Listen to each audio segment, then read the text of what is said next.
मित्रों, मेरे चैनल ढाई अक्षर में फिर से आप सभी का हार्दिक स्वागत है।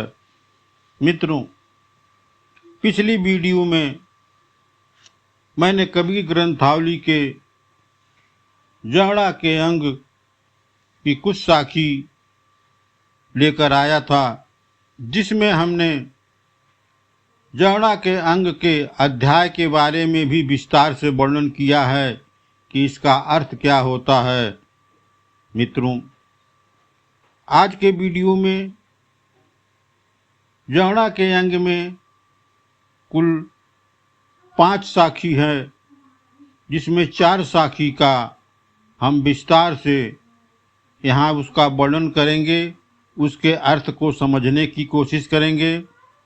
लेकिन चलते में दुख के साथ कहना पड़ रहा है कि मित्रों, आप सभी लोग वीडियो को पूरा नहीं देखते हैं, आधा अधूरा देख करके छोड़ देते हैं।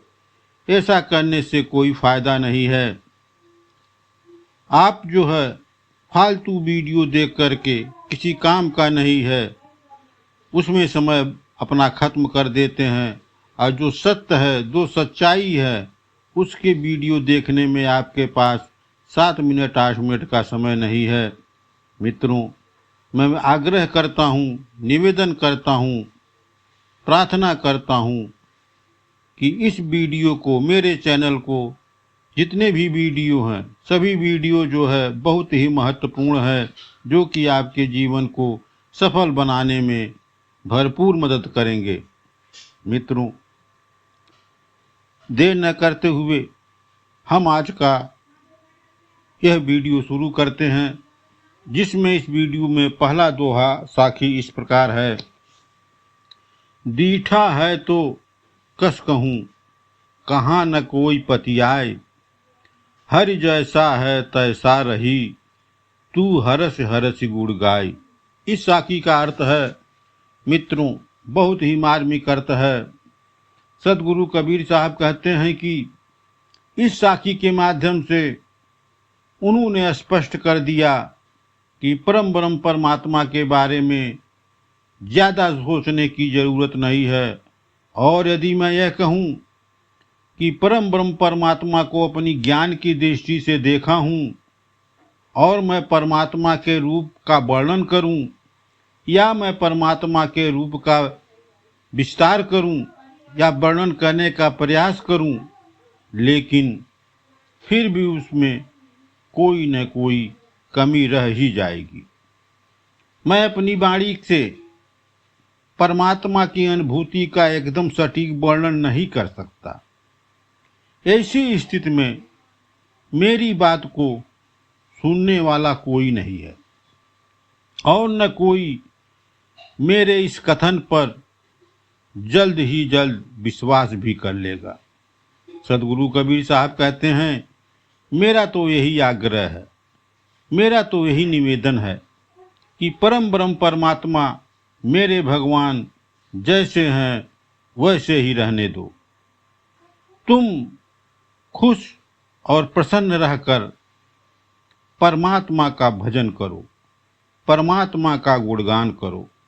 परमात्मा के रूप, परमात्मा के आकार के बारे में ज़्यादा तर्क वितर्क करने से कोई फायदा नहीं है, कोई लाभ नहीं है। यह विषय विशुद्ध दार्शनिक साधकों के लिए छोड़ दीजिए, वही आपके लिए उचित होगा। साधक को केवल प्रसन्न भाव से परम ब्रह्म परमात्मा के गुणगान करने में अपना सारा समय बिता देना चाहिए।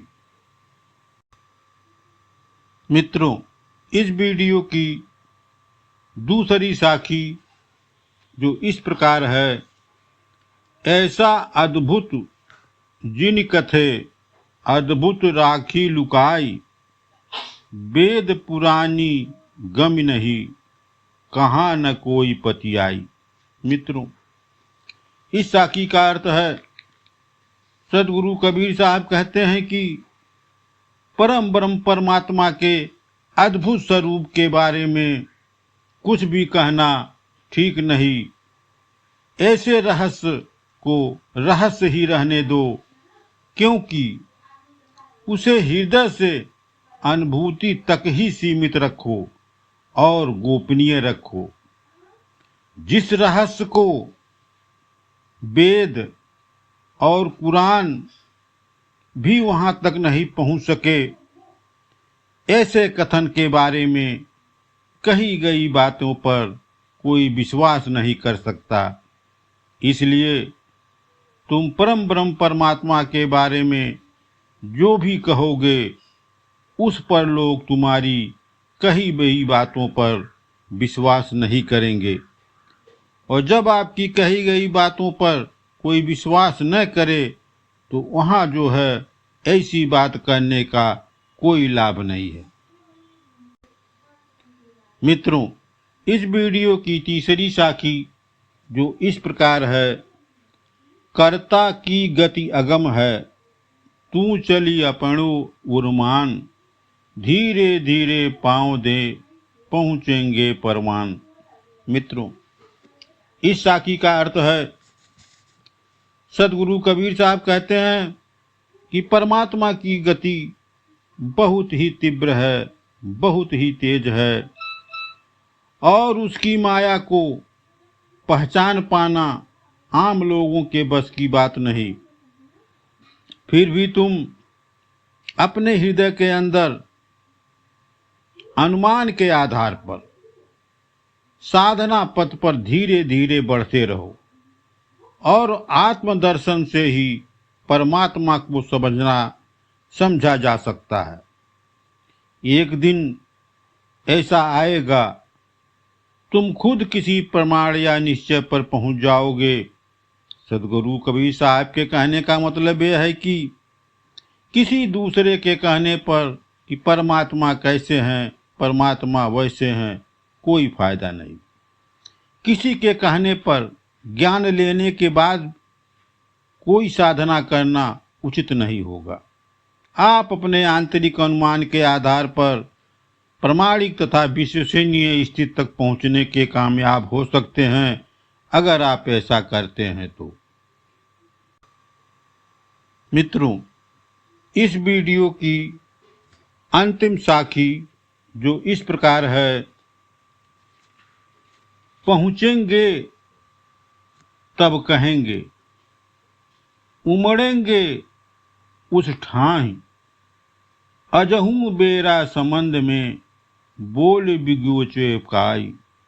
मित्रों, इस साखी का अर्थ है, सदगुरु कबीर साहब कहते हैं कि जब आप साधना की चरम स्थिति में पहुंच जाने के बाद ही आप कुछ कह सकते हैं। चरम स्थान पर पहुंचने पर साधक को जो आनंद मिलता है वही वह बता सकता है। जब साधक परमात्मा में लीन होकर परमानंद हो जाता है और वह अभी भी समझिए कि भवसागर में ही है, अभी से वह बढ़ चढ़कर बातें बोलकर अहंकार को पैदा कर लेता है, अहंकार का दोष धारण कर लेता है, या अपनी जुबान को क्यों दूषित करूं। बिना परम पद प्राप्त किए बिना परमात्मा के विषय में कुछ भी कहना उचित नहीं होगा।